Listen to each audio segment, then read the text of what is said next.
What's up, everyone? What's up? What's up? Good morning. Good morning. Hope y'all are doing well. Let me know if you could hear me in the comments, please.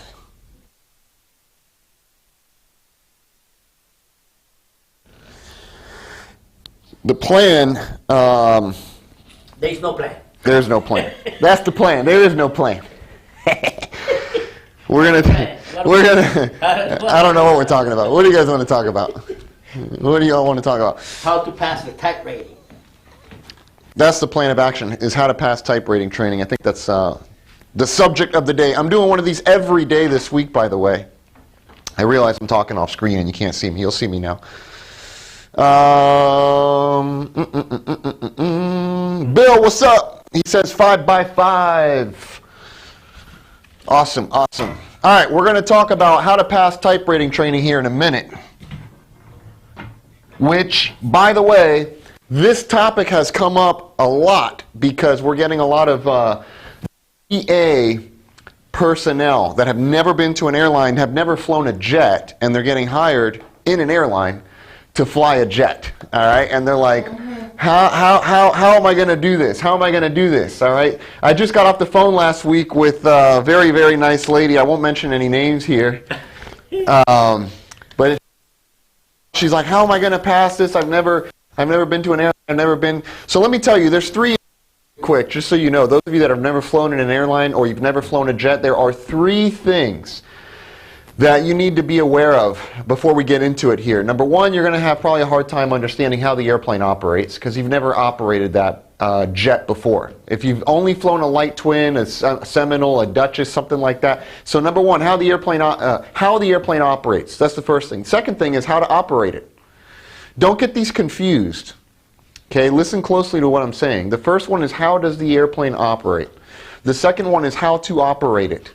The parallel to this would be, do you understand the inner workings of your car? How the engine works, how the fuel injection, how the air conditioning works, right? What's the difference between getting air from outside versus the recirculation inside your car? Like, there's plenty of people driving cars on the road right now, they don't understand how the car works. There's also plenty of people that are incredible drivers, or vice versa. They can't drive, but they understand everything about the car. And so I like to say there's basically three things, getting back to this. One, you got to figure out, hey, how does the airplane operate? Two, how do I operate it? Three, the environment in which you operate, which is an airline environment. So these are the three things. Pretty soon, coming into the new year of 2023, we'll have a new program, GA to Jet. All right, that's going to be coming out to talk all about this kind of thing. So leave your questions there if you would in chat. I'll do my best to address it. AK, if we're having heavy headwinds during landing in the final 30 feet flare, do we need to pull back a bit for the headwind to take care of it? When you say pull back a bit, what do you mean? Pull back thrust, pull back your chair, I'm guessing the yoke. lean back, The stick. pull back on the side stick. All right, so we're going to talk about how to pass type rating training. All right, that's the topic of the day. Every day this week, I'm doing another topic. Right now, we're doing how to pass type rating training. Tomorrow, we're going to do how to acquire an FAA ATP. The next day, we're going to do how to deliver instruction. On Thursday, we're going to talk about 121 airline operations. We're going to have an air traffic controller coming here. We're going to have a dispatcher. Friday, we talk about, what do we talk about Friday? Interviewing, okay, how to interview.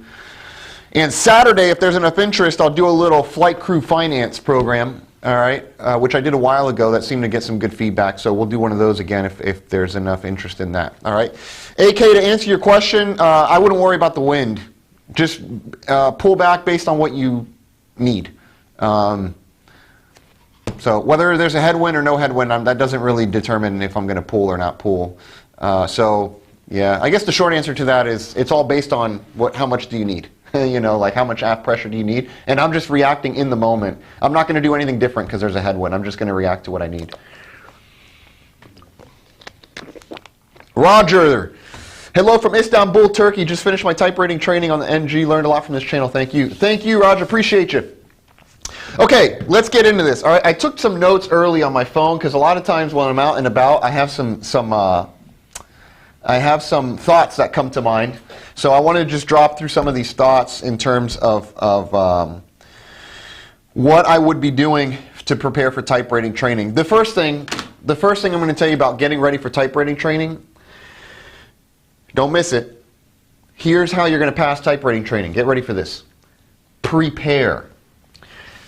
That sounds so trivial. Let's expand this for a second. I can't tell you how many times people tell me, I don't really want to look at anything ahead of time because I don't want negative training in. At my airline, they're going to give me what I need. I want to make something super clear to you, folks. It's very likely that if you take on this thought, I'm just going to go to my company and I'm not going to prepare ahead of time. I'm not going to study anything ahead of time because they're going to provide everything to me. You're going to show up to initial training and you're going to be disappointed. Trust me on this. Do you know where disappointment lies in life? Meaning, where does it reside? Disappointment resides where expectations are not met. I'm going to give you some life lessons here. Where there is an expectation that is not met, you will have disappointment. If you go to your training program at your airline and you have an expectation that they will give you everything, I assure you, you're setting yourself up for disappointment. They are not going to give you everything, and I know they're not going to give you everything because I've worked with many airlines from all over the world, and every single one of them has something in common. Training is a cost. Okay, I'm going to lay it down on you thick, and I'm going to give it to you frankly here. Training is a cost. What that means is there is no money in training for a carrier, right? That doesn't mean that they don't want to put out good training. It just means that there's another element to training, which is compliance. There is a regulating authority that says we have to have X amount of hours of training, and then of course because there's a cost tied to it, we look for ways as a carrier, the carrier will look for ways to check a box that is compliant, and that's the first priority. Quality usually comes second. Now the reason I say this is because when you go into your airline with the mindset of I'm just going to wait for them to give me everything, they're not going to give you everything, and I know they're not, because if they did, there would be no need for a one-step prep. You wouldn't be here watching me.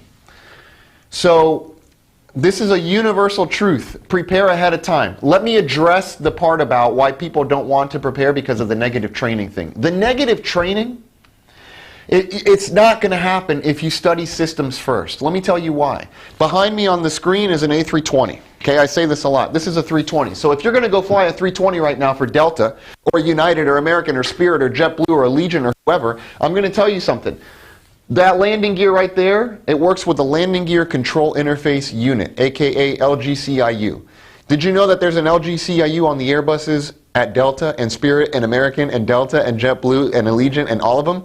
Oh, by the way, there's also 3 ADIRs, okay? There's also a green, a yellow, and a blue system. There's a power transfer unit, or a PTU, that activates with a pressure difference of 500 psi. Did you know that regardless of what carrier you're flying at, that's all the same at all of them? And so I always laugh because people say, I don't want to prepare ahead of time because I don't want negative training. It's impossible to have negative training if you're studying systems. This is a true story. The place where I fly right now, I'll just share with you guys this story real quick.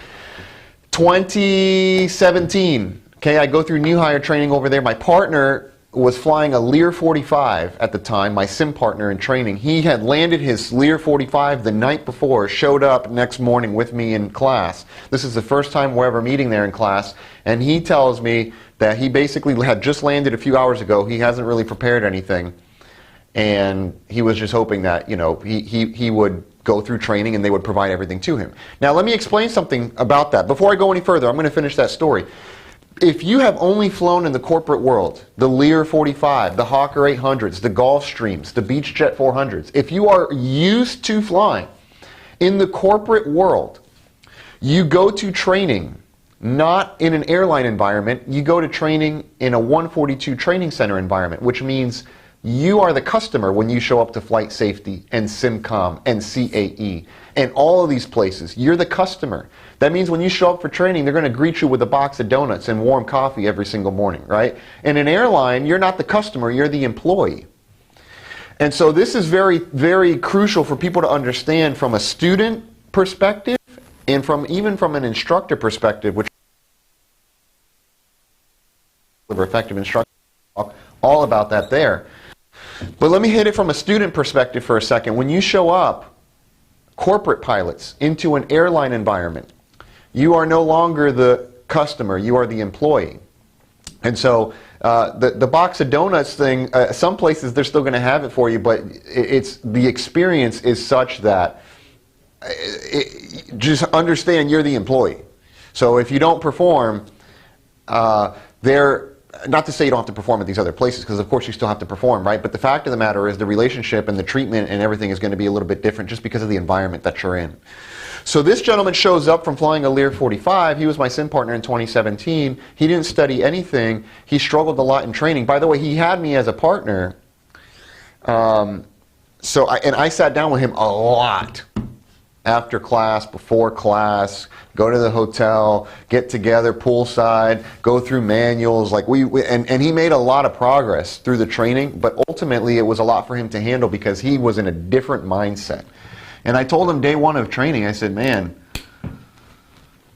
it's not impossible, but we're trying to summit a mountain here. And you know what you need to climb a mountain? You need a team.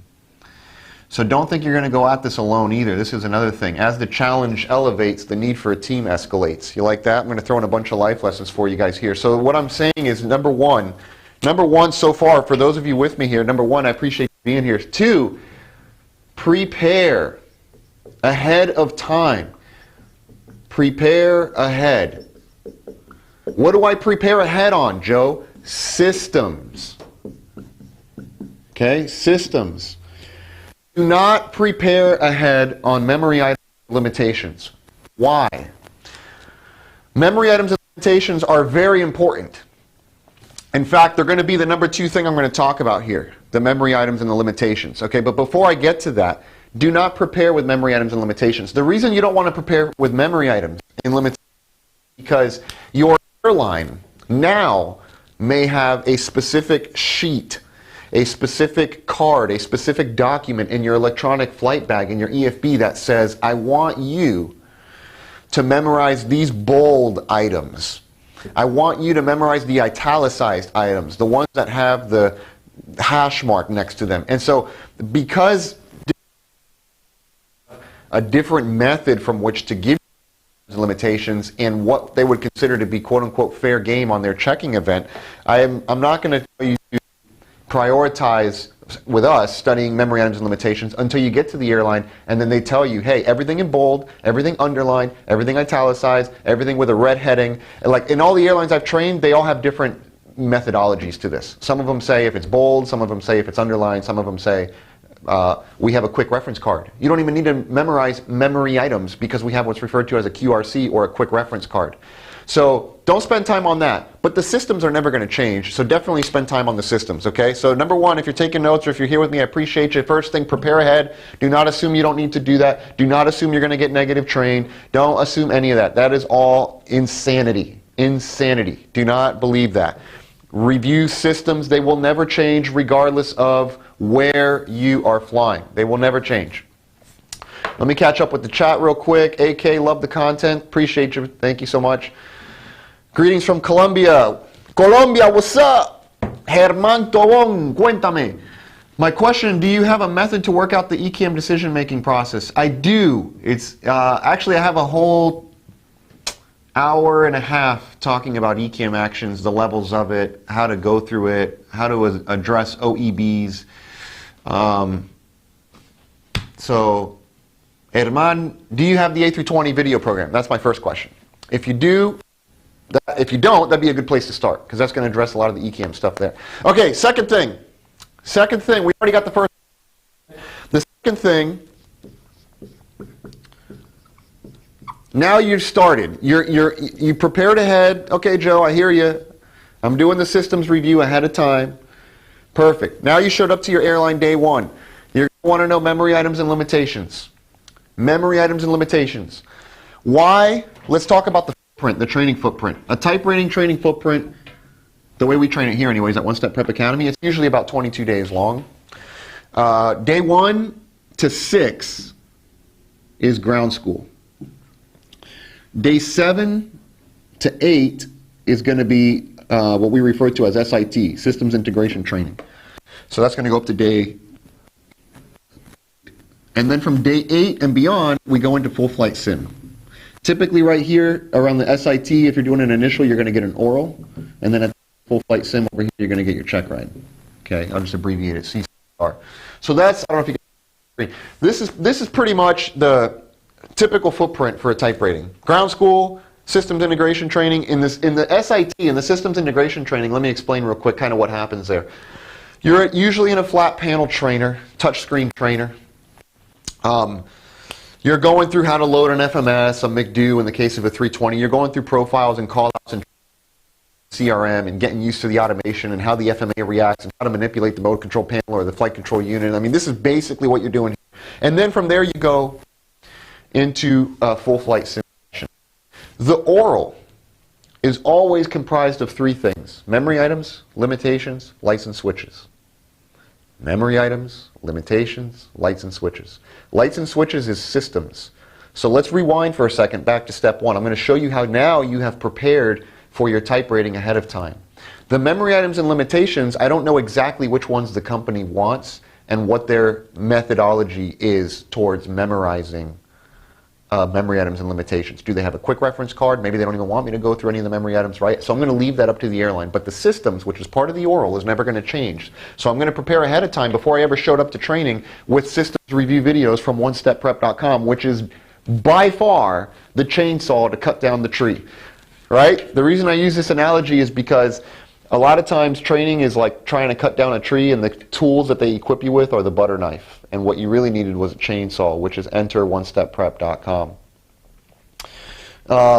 Anybody else have an issue with the audio? I see AK saying something about the audio.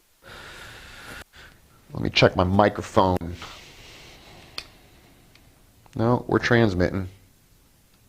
Let me know if you guys have any issue with the audio. So you prepared ahead with the systems, okay? And now I showed up to the airline, and I'm going to prepare with the memory items and limitations. And both of these things, the systems review and the memory items and limitations review, were basically all leading up to you having success right here in this checking event, which is your oral. Okay, your oral is the first checking event that you're going to have. The memory items, the limitations, the systems all go into the oral. All right. Now, later on in the training footprint, we're going to get into the check ride. In the check ride, they're not going to ask you memory items, limitations, lights, and switches. They're just going to see if you can operate the airplane. So the first half of your training, here's how I like to break it down. Okay, the first half of your training, you're learning how the aircraft operates. You're learning about the power plant, you're learning about the hydraulic system. You're not operating the power plant, you're not starting any engines, you're not flipping any hydraulic switches, you're not doing any of that stuff. You're just learning about how the aircraft operates. To parallel this in simple terms, as I did at the start of this, you're learning about what's under the hood of your car. You're not driving the car. You're just learning about how it works. Later on in the training, you learn how to operate the aircraft. So here I understand and I learn how it operates. Later on, I understand how to operate it.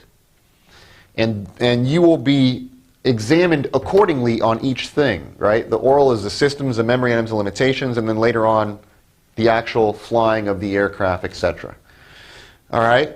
Now, for those of you, I said at the start of this, there's three primary things that you may struggle with if you're going through your first type rating or your first 121 airline operation.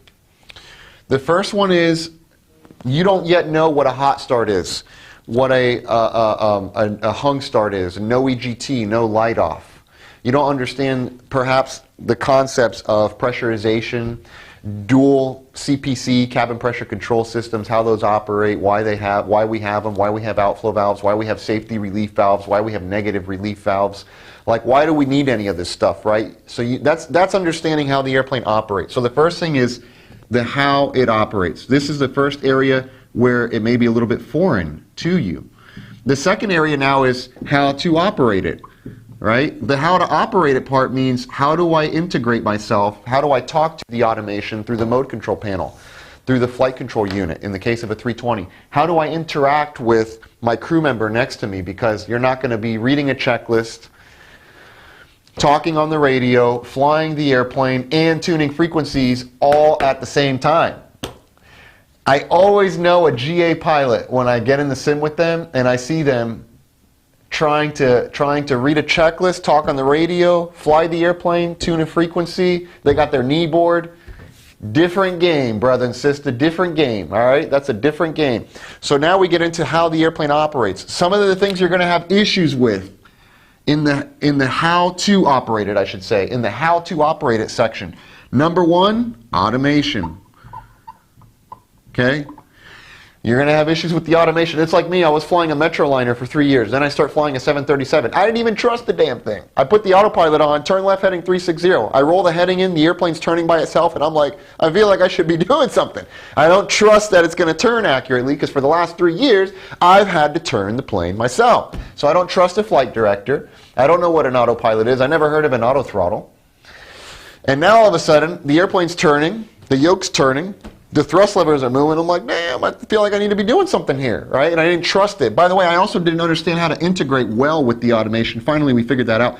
Later, the next thing you're going to have an issue with, let me move this down. Big one for GA pilots, energy management. Huge, huge issue with the energy management. You're never going to figure out that you have an issue with the energy management because in the simulator, pardon the pun, everything is very boxed. What I mean by that is the instructor and or the examiner is going to tell you reduce speed to 180, turn left heading 360, reduce speed to 170, right? If you're not managing your energy accordingly, they're going to manage it for you. They're going to give you good vectors. The reality of it is in the real world, they're going to do what they did to me at midnight going into Detroit when they said the airport's at your 3 o'clock and 5 miles. We were on downwind, reported in sight. We're at 12,000 feet. It's in sight, cleared for the visual approach. Meanwhile, now I'm in a 321, heavily loaded, trying to get down, slowed down, make sure I'm stable by 1,000 feet. When do I put the gear? When do I put the flaps? If you've never been in the jet world before, energy management is going to be a challenge for you. Trust me.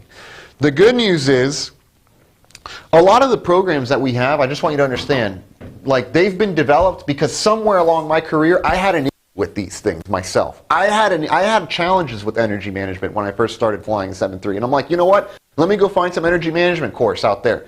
Didn't exist. So guess what I decided? I'm going to become an energy management expert. I'm going to learn what I need to learn about energy management to the degree that I can later on go forward and teach it simply, by the way. Because if you can't teach anything simply, it's because you yourself don't understand it. That's a lot of the issue with many instructors. They haven't done the homework ahead of time for themselves to know well, so they can't simplify anything. But anyway, that's a different subject for Wednesday when we talk about instruction. So, but we simplified it and we put it in a program because it didn't exist. And then I had an issue with the energy management and with the automation when I was transitioning from a Metroliner. So a lot of you guys and gals that are watching that maybe your GA background, I'm with you because that's where I was. And we all have come from that point. All right? So, 3 areas, how it operates that you may have issues with. Next, how to operate. Third, the environment. This is the third thing. The environment in which you operate. But let me just slow down for a second. Sometimes I talk fast because I get excited. I got too much stuff to share with you guys. And frequently I find nowadays I don't run out of material, I run out of time. That wasn't the case when I first started teaching. I would run out of material and then I had all this time left over. Now I never have any time anymore. I just run out of material. Or I run out of time with too much material to try to tell you guys. Okay, so I just want to slow down and break these 3 down for a second, particularly the third one. One is, how does the aircraft, how was it designed? What are the redundancies like?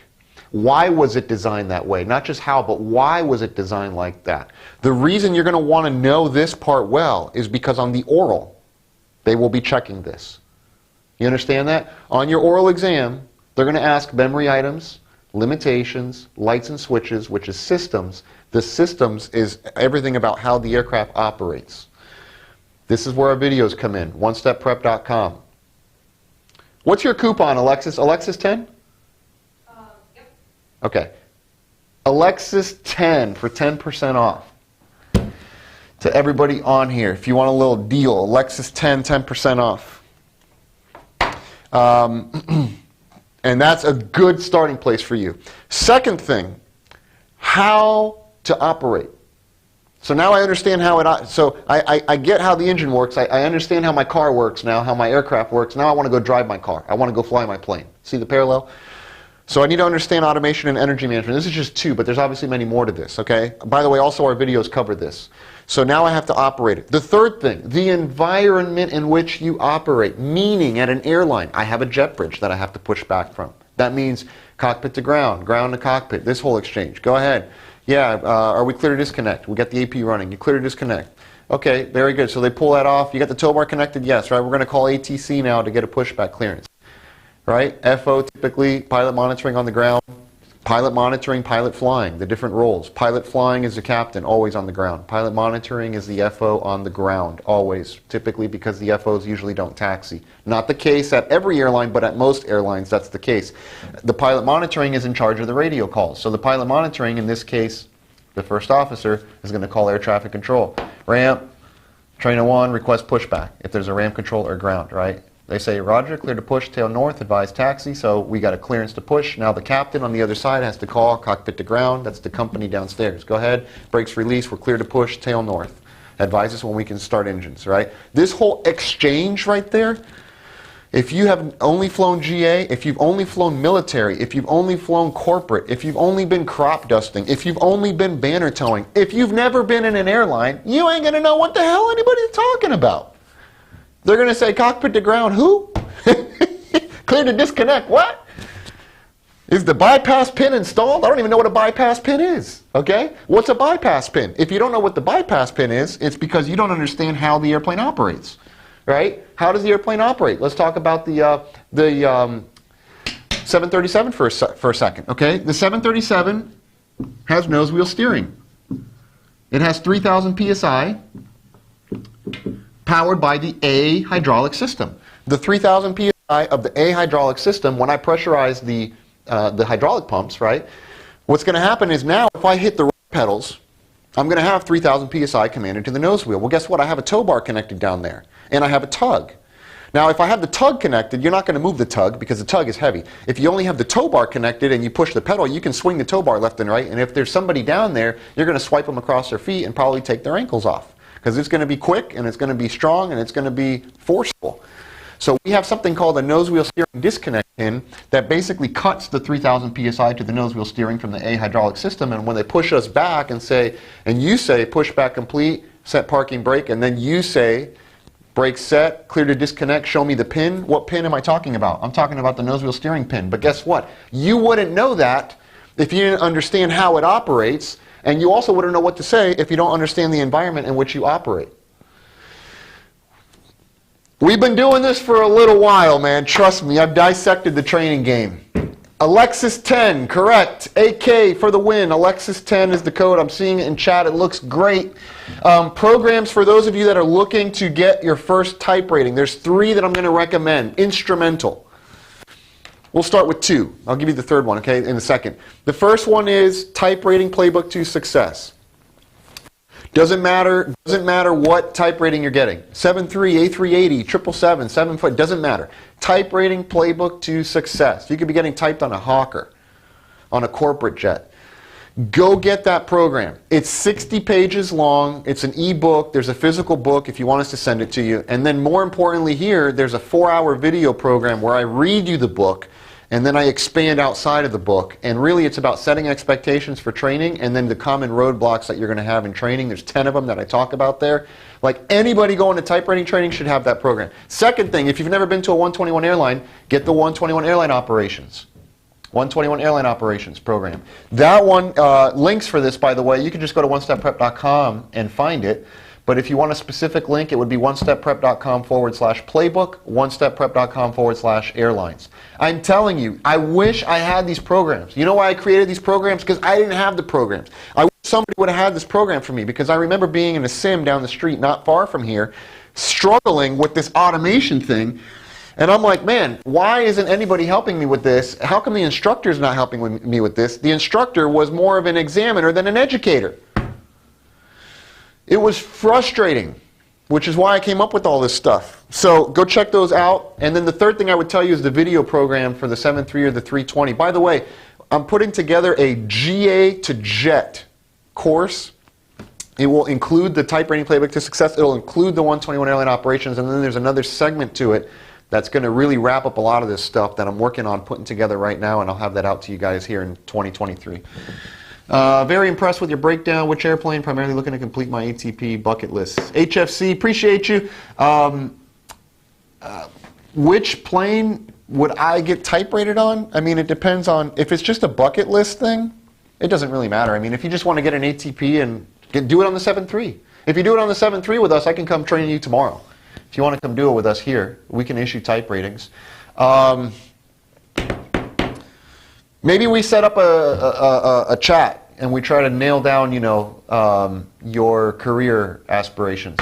Call the office here, HFC, 786-536-2002. I'm going to put where'd my eraser go? I'm going to put the number here on the board.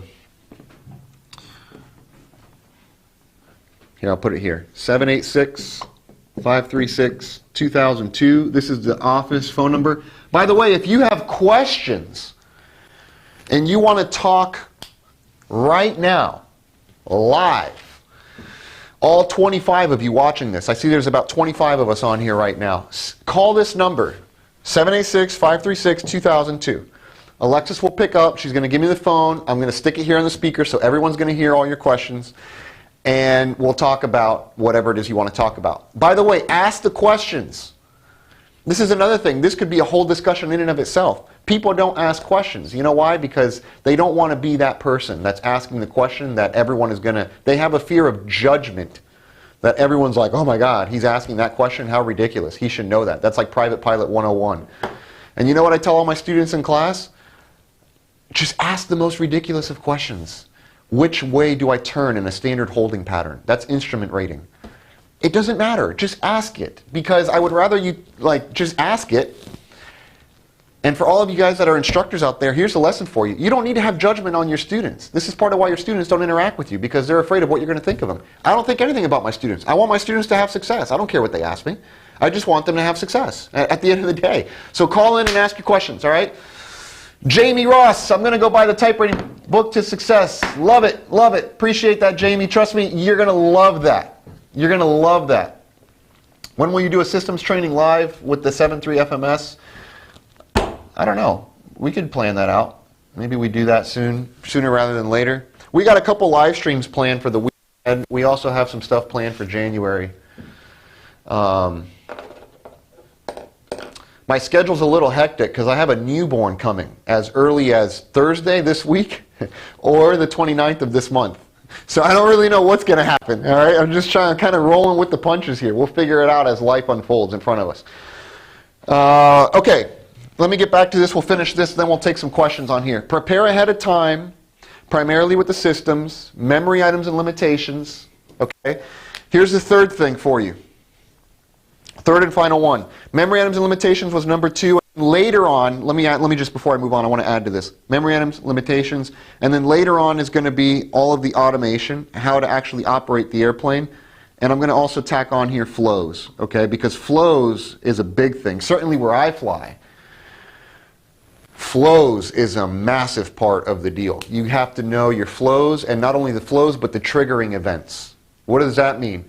Right? Basically, when the flight attendant comes up and says, cabin secure, ready for push, they close the cockpit door. There is a set of things for me to do now when the cockpit door closes, and the cockpit door closing is the triggering event that will launch me into the before start flow. And just as an example, I got to have the APU bleed on, I got to make sure my windows are closed, I got to make sure my transponder is transponding for the ground radar operation. There's certain things that have to happen, and there's a triggering event that's going to do that. We push back, we hear the tug operator say push complete, set park and brake set, clear to disconnect, show me the pin. They show us the pin. We acknowledge the pin by flashing of the taxi light. That triggers the first officer now into the after start flow. Right? This is a little bit different depending on your carrier, but what I'm saying is there's a triggering event for the flow. Top of descent starts your descent flows. Lining up on the runway starts your lineup flow. There's a flow and a triggering event, so you're definitely going to want to know that. But you don't need to study that if you're months out from training. Let's say you just got a letter from Delta, or I'm going to give you some recent carriers. People called in, they're getting hired at Sun Country, Avelo, what's this other one that flies the 7.3? Atlas, Kalitta. They're getting hired at Spirit on the 320. They're getting hired at JetBlue. They're like, my class date's next year, February. What should I be studying? You should definitely be studying systems, 100%, because the instructor-led systems portion that you're expecting, you're going to be disappointed because it ain't going to be there. I'm just telling you now. At every airline, it's going to be a CBT program. It's going to be a ZBT program, like the email we sent out yesterday. Okay, then memory items and limitations, automation, flows, callouts.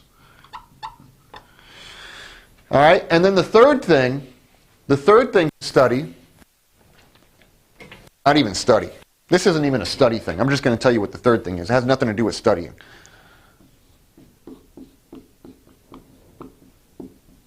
Attitude. Attitude is altitude. Can you see that? Attitude is altitude. You like that? Let me explain to you what this means. If you have a bad attitude in training and you're not performing, you're gone, pretty much. Like, people in general will bend over backwards to help you if you have a good attitude. If you are conflictive, combative, heavily opinionated, you are a problem more than you are a solution. And if this is your demeanor through training, and then, oh, by the way, you don't perform in training, ain't nobody going to be working with you in training. They're not going to bend over backwards and give you all of the help that, because it's in the airline's best interest to work with you. I just want you all to understand this, right? It's not in an airline's best interest after they've invested $30,000, $40,000 in your training up to this point to just say, oh, you didn't perform, goodbye. Like, that's a complete loss. So the better thing is to, hey, how do we get this person up to speed? How do we work with them? Maybe it's another ground school session. Maybe it's another oral prep. Maybe it's another flat panel trainer, another full flight sim. Like, they want to work with you. It's just a matter of how much do you really want to be worked with? How much of a student are you? How much are you receptive to people? Now, I've had a couple scenarios as of the last 2 months where people had horrendous attitude. And I'm just going to share with you, those of you with a horrendous attitude, ain't nobody want to work with you. I don't want to work with you. Nobody else does. You understand that? And so if you're not performing in training, okay, well, I'm sorry it didn't work out. It didn't work out not because you didn't perform in training. It didn't work out because your attitude is poor. So if you have a really good attitude and you're falling behind, and what do I mean by a good attitude? It's clear you're trying. You want to do this thing. It's evident to all of your instructors, to everyone on the training staff, you're trying to get this done. You're not the combative problem. You are very much a solution. You want to add value to the company. You want to be a part of what they're doing. I have a great attitude, right? I really want to make this happen. I just need a little extra help. Everyone's going to want to help you. So these are the 3 things I would tell you. How to pass type rating training. Have a thorough understanding of systems ahead of time, or at least have reviewed them. OneStepPrep.com, great place for this. Memory items and limitations, automation and flows and callouts would be the second thing to study, which is a little bit more company specific. So this is the number 1 thing because it's the thing you can do right now. This is the number 2 thing because you're going to do it when you get into your airline. The number 3 thing will also be done when you get into your airline, is just have a great attitude, because even if you didn't do so well on these 2 back here, the 3rd one down here will save you if the first 2 were deficient. All right, let me get to some of these questions. Type them in chat. Call the number you see behind me here, 786-536-2002 if you want to chat on the phone. Let's see what we got. Jamie's going to go buy the type rating playbook. I think I saw that. Congrats. What's the rule of thumb for engaging engine anti-ice in an A320? Visible moisture, temperature less than 10 degrees Celsius. That's the rule of thumb for anti-ice engagement on any airplane. Visible moisture, temp below 10 Celsius. Visible moisture, by the way, means sleet, snow, rain, fog, anything that you can see that is moisture outside, visible, all right? Alexander, a little off topic, but your opinion on the Ryanair self-sponsored type rating cadet program. I don't know enough about it, Alex, to be honest. So usually I don't comment a whole lot when I don't know much about anything. It'd be tough for me to comment on this. I don't know much about it. In this market, what I will say, it's tough to really want to self-sponsor anything, because there's a lot of airlines that are looking for people very desperately. So Yeah. I don't know. What else we got? Send them in. Send them in.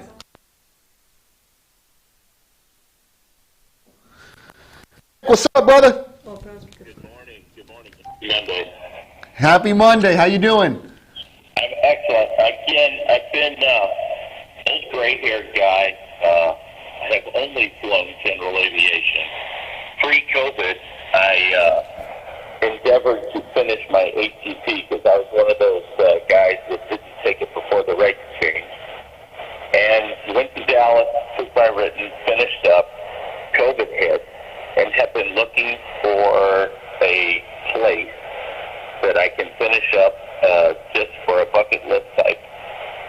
And again, I'm a GA pilot, so you hit it on the nail on the head many times in your discussion. I just I like your breakdown, and I'd like to talk further about getting this old gray-haired GA pilot. ATP and possibly a type rating. Used for nothing other than to sit at the airport and talk to all my friends. I love it. Cool, Mike. Well, first, I appreciate you calling in. Your story is one that I've heard several times. If you were at Endeavor, I think you may have said it, maybe I missed it, CRJ. Does that sound right? That's where you were training on, the CRJ? No, actually, I just went down to a company that's now defunct in Dallas that, that was giving the ATP, CTP, and, knocked the written out after the 20 hours of watching YouTube videos, and was going to do some work. They hadn't assigned me an aircraft yet, but now again, it is a pinnacle to climb, and I've been searching, and a lot of companies that I've talked to just want me to subscribe to CPAP, I believe is the acronym for the training program, which doesn't, I just don't feel like is a good training program, and I've stumbled across you on LinkedIn, and that's where I've started to lean towards. Wow, that's awesome. Well, Mike, I can tell you what you're trying to accomplish is very much doable. It's very, very doable, right? Really what you need is the right guide, the right information, and so we you out to get an ATP license. I'll just tell you real quick. Maybe this is a process you're familiar with. You would need an ATP CTP course, which we can talk all about. I can get you hooked up with that, and then we can get you set up for a 737 type rating, and then you would get an FAA ATP with the 737 type rating. Yeah, your story is very familiar. I've trained the 250-hour pilots that are going to go fly for Turkish Air that have never flown anything larger than a Seminole, and then I've also trained the 20,000-hour lunar landing pilots. And so it's very, very doable. This is what I just want you to know. Is so. What's a good email address for you, Mike? And then we'll get some information to you, and then we'll get some packages over to you. We'll follow up with you, just make sure that we get the timeline down and get you enrolled properly and all that. What would be a good email for you? Alexis has it. I spoke with her on Friday. Oh, perfect. So if she's still there, she has it. If not, I can give it to her again. Okay, she's in the background. She's got it. Okay, if she has it, that's fine. That's fine. I'll get it from her, and then I'll reach out to you there at your email, and we'll put together a plan for you. Yep, that's excellent. Happy. Likewise. Appreciate you calling in. Thank you so much. Yes, sir. Okay. All right, bye. Hey, call in if you want, Mike. Appreciate you calling in there. GA pilot. He's looking to get an ATP license. It's a bucket list item. Look, listen, guys, anybody can do this. Anybody, listen to what I'm saying. We had someone else called in this morning. It was this morning, right? You were speaking to her, I don't want to say names or anything. Okay, so, she was saying, she seems a little bit unsure about the whole process, and of course you would be unsure if you're navigating a road you've never been down before. Hey, navigate with people that their interest is not in how successful you actually navigate down the road. They have other underlying interests. I'm just saying, if you have a guide that knows the road, that genuinely wants you to see your successful outcome getting down to the end of this thing, which is how we operate here, by the way. It is very, very doable. I've taken you heard me say it on the phone, 250-hour ab initio pilot that's going to go fly an NG in Istanbul in 90 days. From flying a Seminole at Florida Institute of Technology, FIT. By the way, that's where I got some of my ratings and licenses, FIT. Shout out to them, Melbourne, Florida. What's good over there? All right. They literally came out of an ab initio program, came to me, I got them type rated, flying successfully, managing all automation. And it's because the data was received in a way that it stuck with them. A lot of these programs aim to build a wall. Like the task is, it feels like, I'll give you several analogies. You're having to summit this mountain, which you need a team to do. By the way, you got to be intentional, put one foot in front of the other. A lot of times it feels like you're cutting down a large tree with a butter knife. You need a chainsaw. It feels like you're trying to build a giant wall, and the way to do that is to not try to build a wall. It's just to lay one brick. One brick. Lay it well. And then lay the second brick. Lay it well. Lay the third brick. Lay it well. Eventually you end up with a strong foundation. A lot of these programs don't give you strong foundation. What they give you is a weak wall. Then you get far along in your training program down towards the full flight and the whole thing crumbles because you never had a foundation. Right? This would be like me getting to full flight sim and saying push complete, set parking brake, are we clear can we disconnect the pin? Or you as a pilot flying, right, captain, saying when they tell you push complete, set brake, parking brake set, clear to disconnect, show me the pin. They don't understand what the pin is. The reason they don't understand what the pin is because they don't understand how it operates. They don't understand the hydraulic system and the nose wheel steering, right? That's okay that you don't understand that. But that was a brick, right? That was a brick that should have been laid early in training. Not in the full flight sim. If you're into full flight sim and you're already struggling with this, somebody didn't lay your foundation properly. It's going to crumble. And we get calls here. If you guys ever come to our office in person, we have a black couch out here. We call it the therapy couch because people show up and they're like, my oral's coming up, my check ride's coming up, I'm struggling on this, I'm struggling on that, I'm struggling on this, right? And it's like, okay, well, when's the checking event? Tomorrow. Oh, shit. If it's tomorrow, I don't have a whole lot of time to help you, right? But at least the first thing I would tell you is don't go to another school. Come here. That's the number one thing I would tell you. Part of the reason I would say that is because A, I know the caliber of instruction you're going to receive. I know where our values are at as an organization. Like the number one objective for us here is to have pilots successfully go through training, period. That's the reason that we established this organization. Our heart and our values are in the right place for all of the instruction staff. If you come here and you train with Bruce or George or Henry or Enrique or myself or Juan or whatever, like everyone is aligned on the same mission. If they weren't, trust me, they wouldn't be working here. We've had instructors come and go here that weren't aligned with that. You know what I had to do? Not a good fit. Sorry. You don't have the students' best interest at heart. If that's the case, by the way, those of you that want to teach here, if you don't have the students' best interest at heart, it ain't going to fit. You guys won't fit here. So that's the way we operate this place, right? And so because of that, we lay this foundation well, and then when you have a solid foundation, then you can progress to your training successfully. So the 250-hour pilot, the GA background only. Mike, thanks for calling in. Mike will have success in the training program. What Mike needs to know is, hey, what kind of bricks do I use? On what foundation do I lay it? Right? What kind of cement adhesive are we going to put this thing together with? Like, he needs all these questions answered, and there's nobody out there giving it because they don't really care to give it. Fernando, One Step Prep, best resource for your type rating prep. I appreciate you. Thanks for the feedback. Thanks for the feedback. What other questions we got, guys? Leave them in chat, or you can call in. Engine anti-ice not needed if you're below -40 SAT. That is correct. Yeah, you're really not going to be at that temperature unless you are in cruise altitude. We got Juan in here. JD in the house. So yeah, temps below -40, you're not going to need it either. So I mean that's a valid thing, right? If you're climbing, temperature is less than 10 visible moisture, you're going to need it. If you get into cruise and you're -40, you're not going to need it. And then when you're descending, you're always going to need it in the descent because you're going into warmer air. So the rule of thumb is to use it in the descent always when you're going through visible moisture, regardless of temperature, as long as it's above 10. Obviously, if it's 15 degrees or 20 degrees, you're not going to need it, right? So what else? What else we got? OneStepPrep.com is the website. Alexis10 is the coupon code. Those of you that are just getting started in the type rating game, Playbook to Success, great resource for you. Airlines program, those of you going to an airline for the first time, or you want to do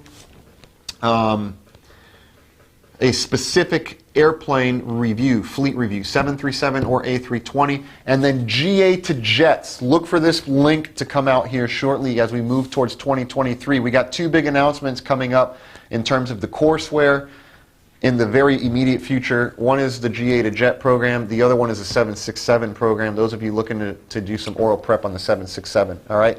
Very much, as always, appreciate you. If you have any final comments, questions, concerns, thoughts, whatever, call in.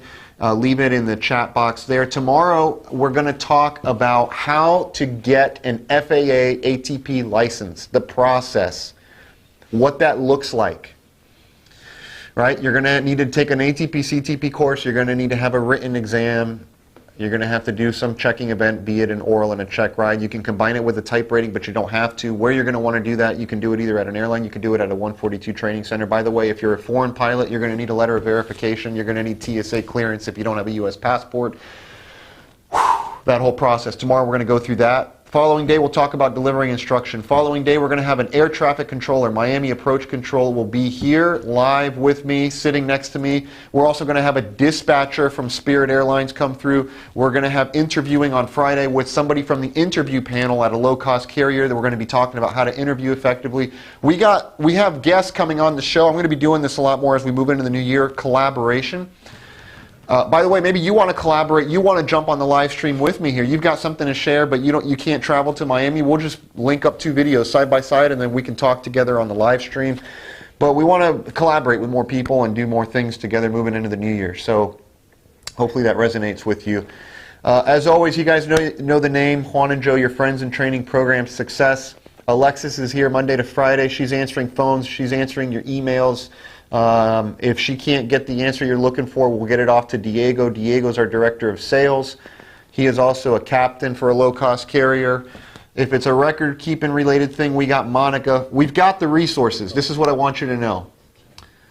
We've assembled an incredible team, full of resources, and we very much look forward to working with you. All right? Hope this finds you well. Hope this video finds you well, and you've gotten something of value out of it, most importantly, all right? And we look forward to seeing you tomorrow. Tomorrow's event, let me go through that with you here real quick. What time is tomorrow's event? How to acquire an FAA ATP. Let's see what tomorrow is. Look what he says. True. Let me see. Getting an FAA ATP tomorrow. It's scheduled for 11 a.m. 11 a.m. 11 a.m. Eastern Standard Time tomorrow. I'll see you right here. All right. How to get an FAA ATP. 11 o'clock tomorrow. Tam! I want to tell you guys something very important. All type rating schools will teach you nothing. You will be examined from day one. If you expect to be trained from them, you're Yeah, sure. You're right, Tam. One step is the way to go. You're right. 100%. Yep. It's just, I don't, like, I got so much, we have a bunch of videos talking about this, but basically I'm happy you're saying this and you're hearing it from somebody other than me. The issue with this is, like, let's say you call us here right now.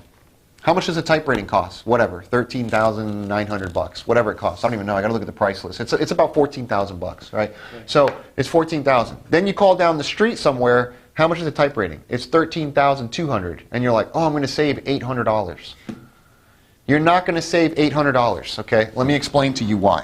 I'm going to end with this. See, I always have something else to share with you. Let me explain how your $800 savings is going to go down the tubes. Remedial training. Okay? You called us. It was $13,900. You called down the street.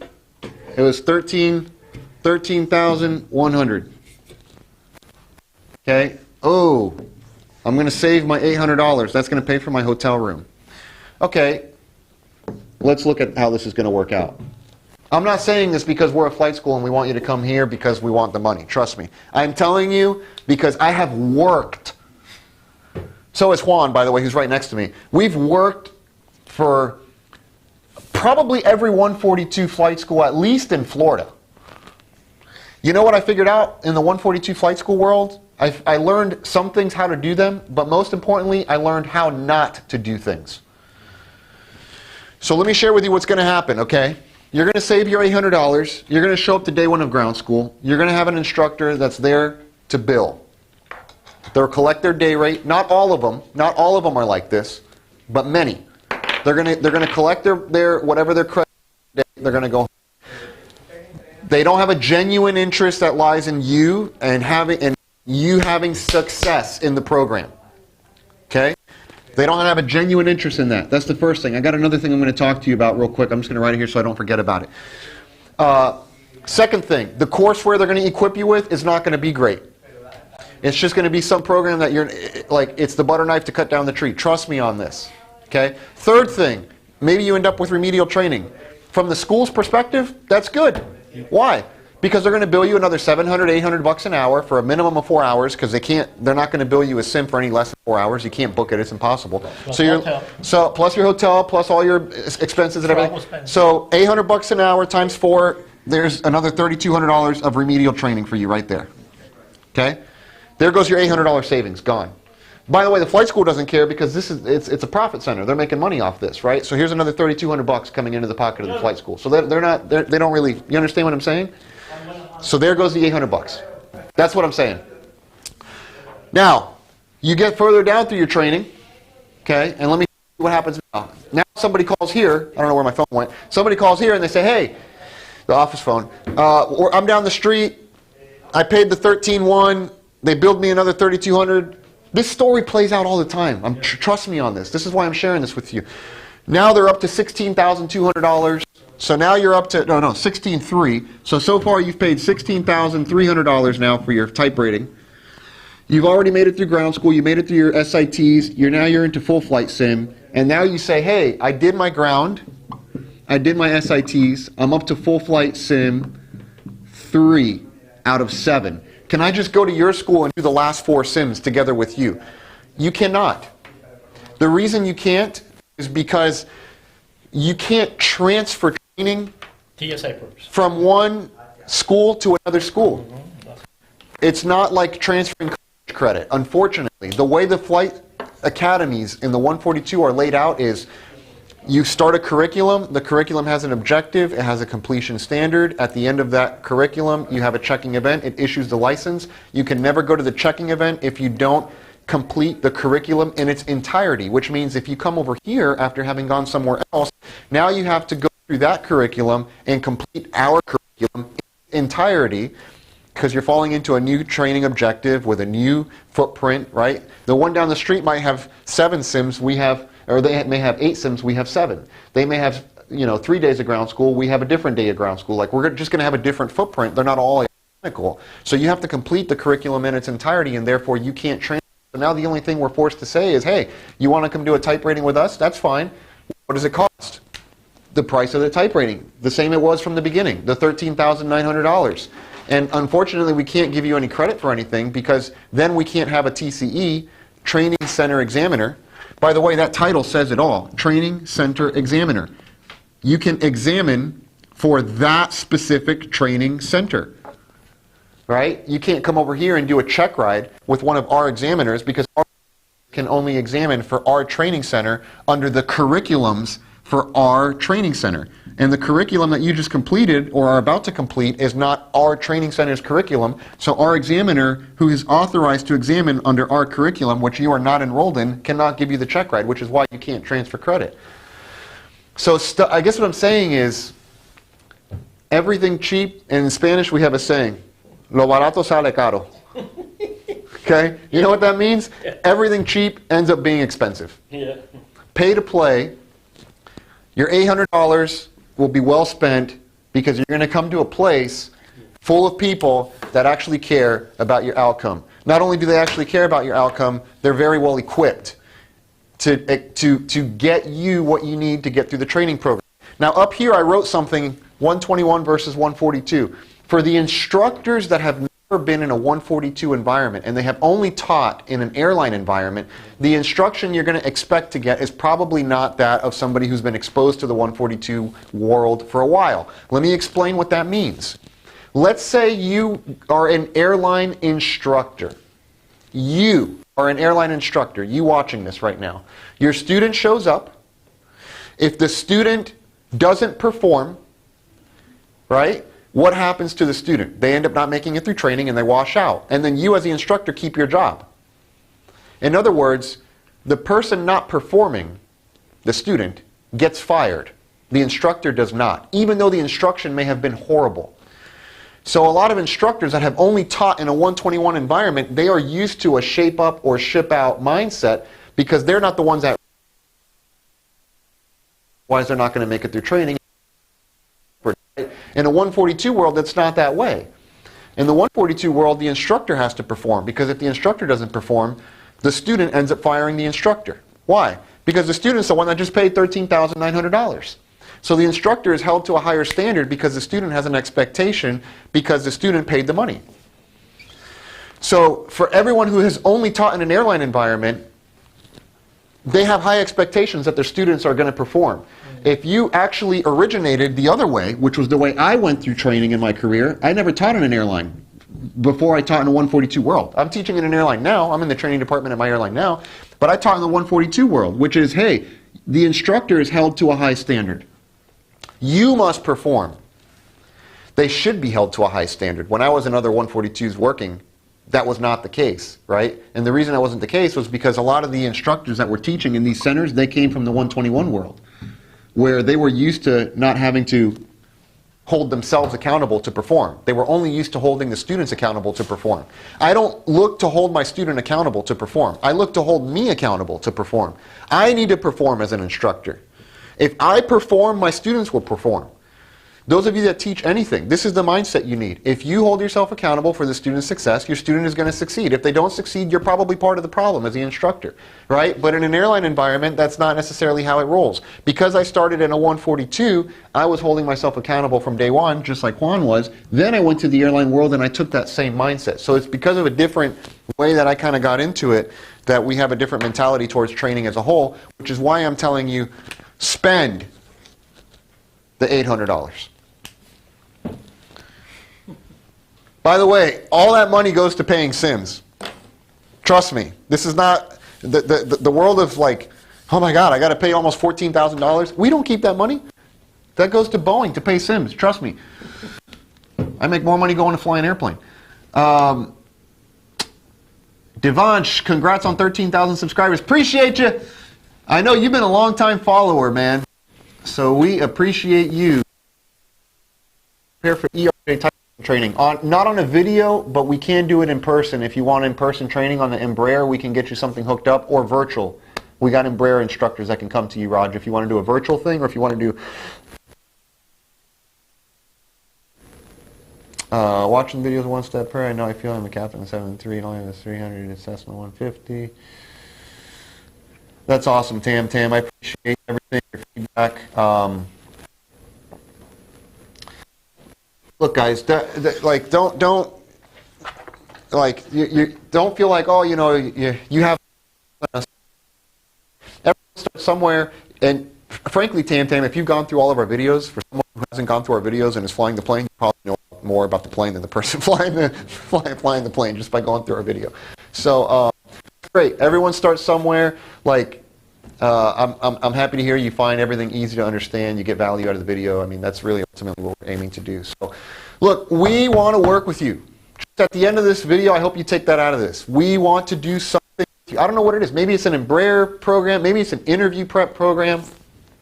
I just did an interview prep last week The guy's trying to get into a low-cost carrier. I'm telling him how to answer all the self-incriminating questions. Why do you want to leave your current employer? What is your greatest weakness? Why should we not hire you? Tell me about a time you broke an FAR. How do you answer all these questions to make an impression on the interview, on the person giving you the interview? We went through all that.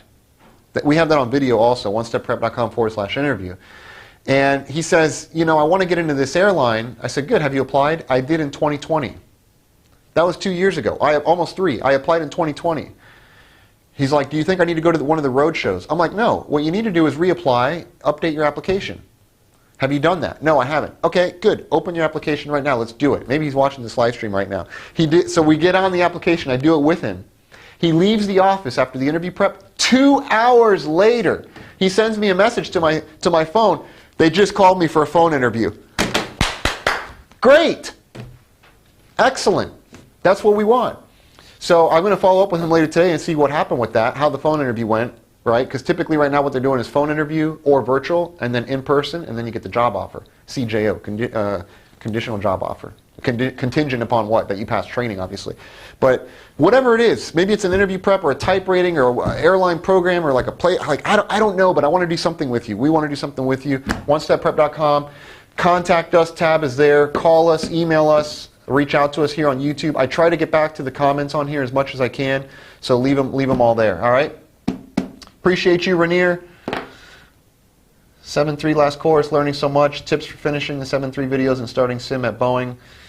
For you, Rainier, if you've gone through the systems videos, that would be the starting point. Go through the system videos. If you're already done with the system videos, the next thing I'd be focusing on going into sim is the CDU pre-flight and takeoff. There's a video titled CDU pre-flight and takeoff. Go through that. There's a video titled Approaches. It's 54 minutes long. That's a really good one. Go through that one. Holds and go-arounds is another good video, and then the sim briefings. So I would prioritize maybe 4 once you've done systems. So start with systems, and then do CDU pre-flight, approaches, holds and go-arounds, and then the sim briefings. There's briefings for everything there.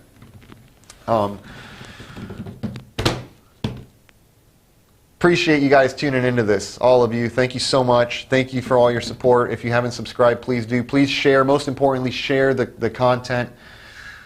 I have this mission, man, of just like being able to touch pilots from around the world. I hope one day I walk through an airport and I can't get to my gate in peace without somebody saying, you helped me pass a type rating.